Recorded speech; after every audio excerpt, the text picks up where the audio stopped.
खुलुमबाय रायजोफोर आरोबाव फिथांखिब्ल इउट्यूब चेनेलनिफ्राय रायजो राजा बयनिसिमबो गोजोननाय बावहरनाय जाबाय। रायजोफोर दिनै आरोबाव आङो नोंसोरजों सावरायनो थाखाय माखासे भिडिअ लाबोनाय जाबावबाय आंनि गोसोनि साननायफोरखौहाय नोंसोरजों शेयार खालामलायनो थाखाय। रायजोफोर गिबियाव जों नैबे भिडिअनि सायावहाय फंनैसो सावरायगोन। बे भिडिअआनो जाहैबाय क'क्राझार ओनसोलाव थानाय बिपिएफ पार्टीनि सासे मावथि रबिराम नार्जारी सारनि बिमानि रुंसारि साननि मोनसे सारादु। बे सारादुआवहाय मोननैबो पार्टीनि मावथिफ्रा बेवहाय बाहागो लानायखौ जोङो नुनो मोनदों। जोबोद मोजांनि बाथ्रा, रावखौबो रावबो नेवसिलायालासे बेवहाय फैनानैहाय सारादुआवहाय हेफाजाब होफैदों। भिडिअखौ नुनानै गोजोननाय मोनदों आं। हयथ' नोंथांमोनाबो मोजां नुदों, नाथाय पलिटिक्सनि समावहाय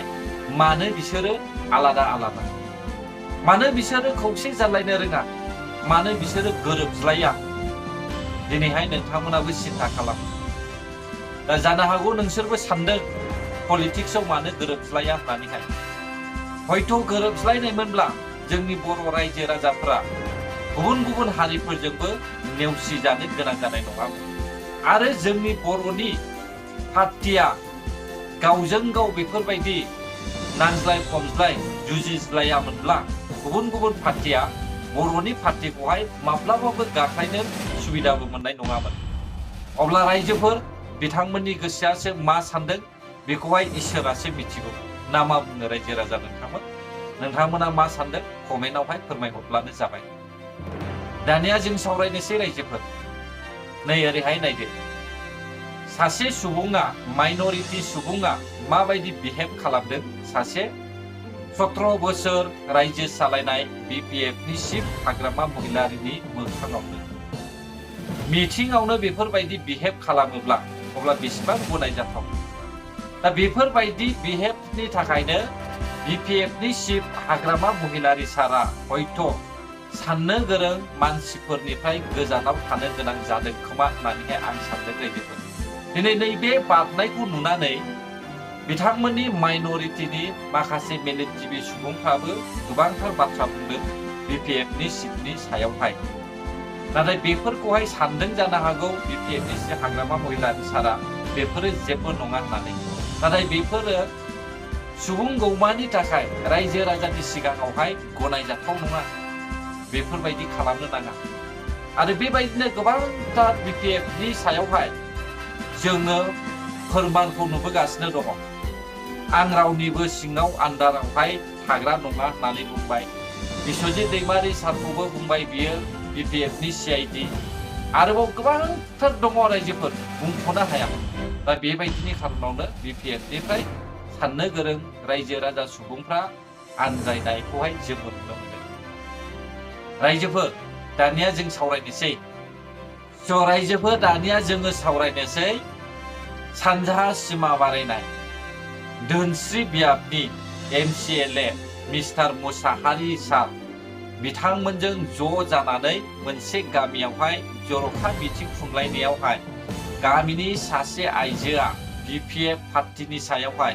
माबायदि खोथा बुंदों प्रेस मुसाहारिनि मोखाङावनो फेस टु फेस। नोंथांमोना भिडिअखौहाय जोबजासे खोनासंब्लानो जाबाय। खालामदोंमोन जोंहा जोंनिनो बर' जोंहा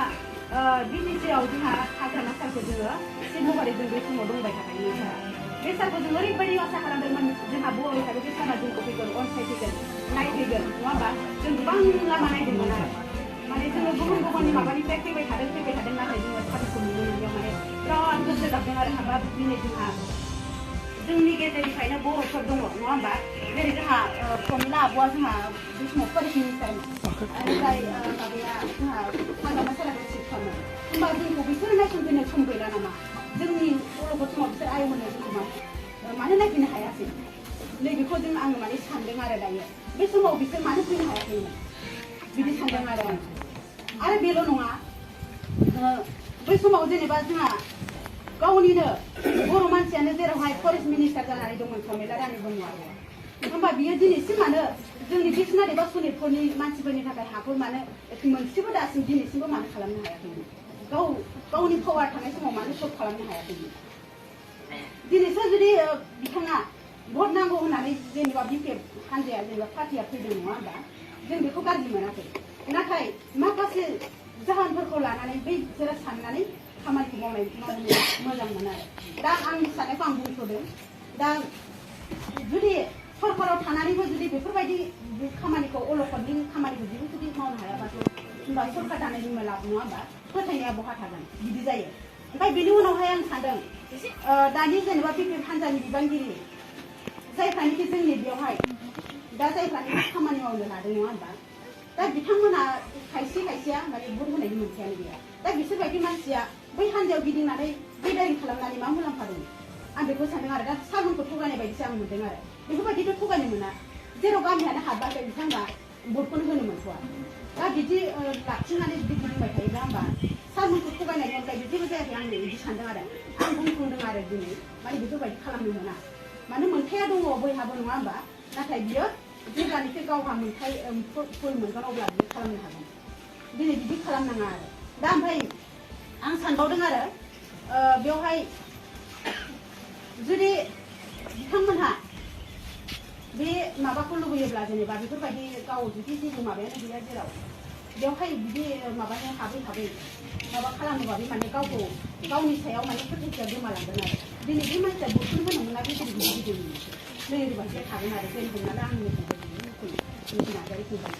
आं बिथांखौबो बुंनाय जादों आरो जेनेबा दा माने फोथायथिखौ माने खोमाना लानाय जागोन आरो आंनिया जेरावखि बयबो बुंसोलायदों नङा होनबा दिनै भटखौनो होनो मोना बियो बेयाव थानानै माबायदि बिदि माबा खालामनो मोनो बेबायदि बुंदों आरो जेनेबा बेलेग पार्टिनि मानसिया नङा होनबा बेखौ बुंदों आरो ओमफ्राय दा बिदि नोंखौ माने भट माबा गैया होननानै जों मिथिनो मोनदों आरो हाबाखै दा आरो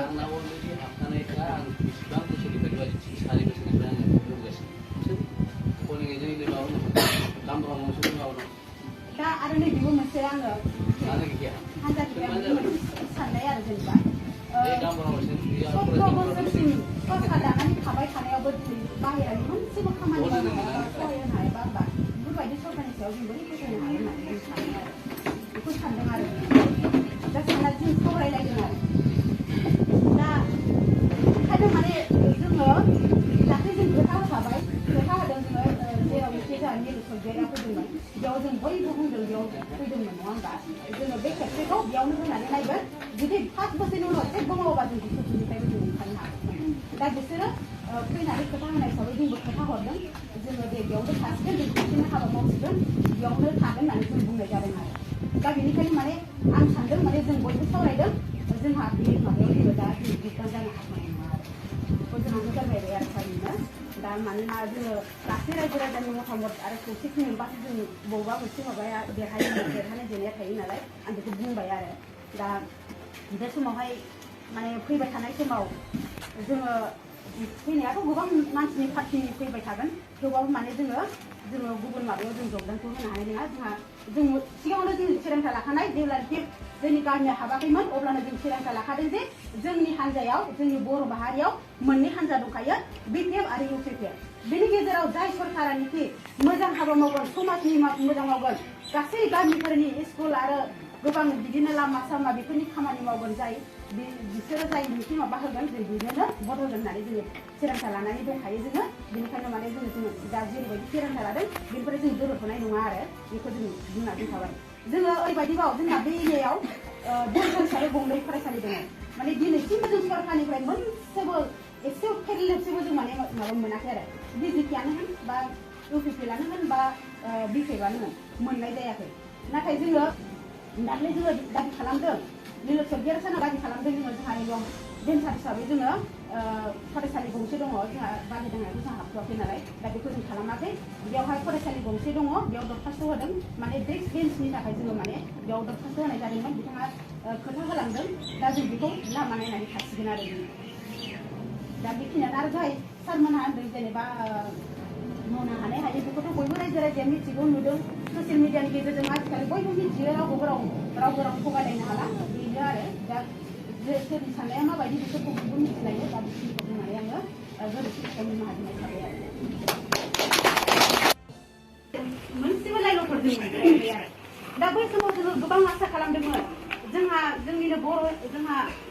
बिटिसिआव जोंहा हाग्रामा सारखौ जोङो सिट महरै जों बे समाव दंबाय थाखायो सारा बे सारखौ जों ओरैबायदि आसा खालामदोंमोन जोंहा बर' हिसाबै बे सारा जोंखौ फैगोन अनसायफैगोन नायफैगोन नङा होमबा जों गोबां लामा नायदोंमोन आरो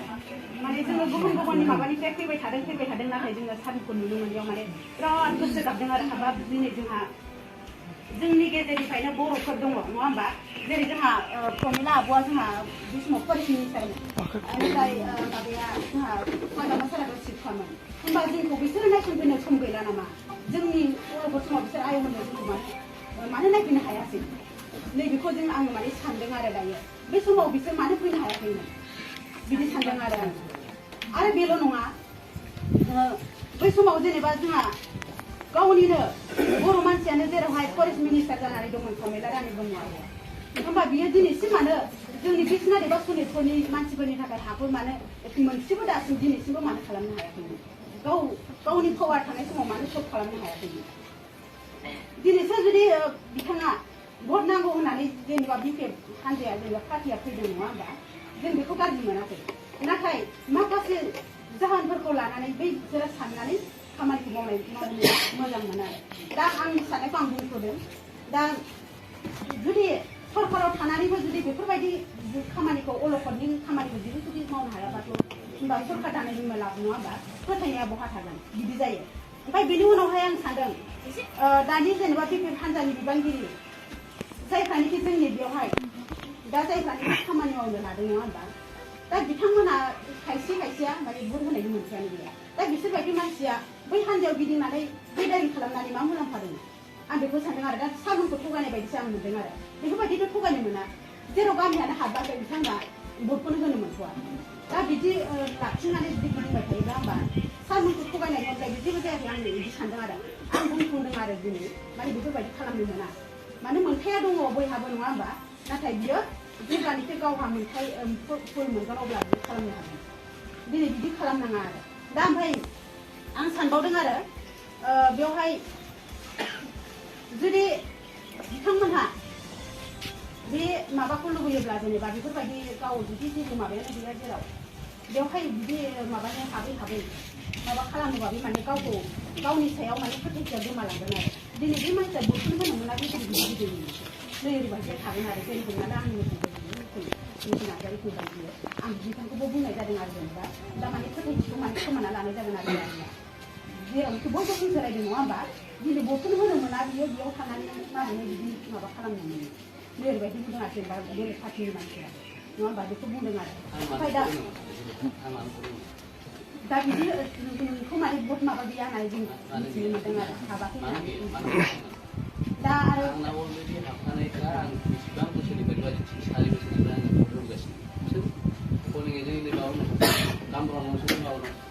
दा आरो नैबेबो मोनसे आङो हानजानिफ्राय साननाय आरो जेनेबा 17 बोसोरसिम सरकार दानानै थाबाय थानायावबो दिनै बाहेरानि मोनसेबो खामानि मावनो हायाबा सहाय होनो हायाबा होमबा बेफोरबायदि सरकारनि सायाव जों बोरै फोथायनो हागोन होननानै जों सानो आरो बेखौ सानदों आरो दा सानना जों सावरायलायदों आरो दा ओंखायनो माने जोङो दाख्लै जों खोथा होखाबाय खोथा होदों जोङो जेरावनोखि दा बेखौ जों खालामाखै बेयावहाय फरायसालि गंसे दङ बेयाव दरखास्त होदों माने डेस्क बेन्चनि थाखाय जोङो माने बेयाव दरखास्त होनाय जादोंमोन बिथाङा खोथा होलांदों दा जों बेखौ लामा नायनानै थासिगोन आरो दा बेखिनियानो आरो जाय सारमोनहा होनदों जेनेबा मावनो हानाय हायै बेखौथ' बयबो रायजो राजाया मिथिगौ नुदों ससियेल मिडियानि गेजेरजों आजिखालि बयबो मिथियो रावबो राव थगायलायनो हाला बेनो आरो दा सोरनि साननाया माबायदि बिसोरखौ बयबो मिथिलायो दा बिसोरनिखौ बुंनानै आङो गोरोन्थि थाखाय निमाहा बिनाय थाबाय आरो अब्ला रायजोफोर भिडिअआव बेसेखिनियानोमोन गोजोन्थों जायफ्रा आंनि भिडिअखौ जोबजासे नायबाय बर' हारि जै जाथों जै बर' हारिनि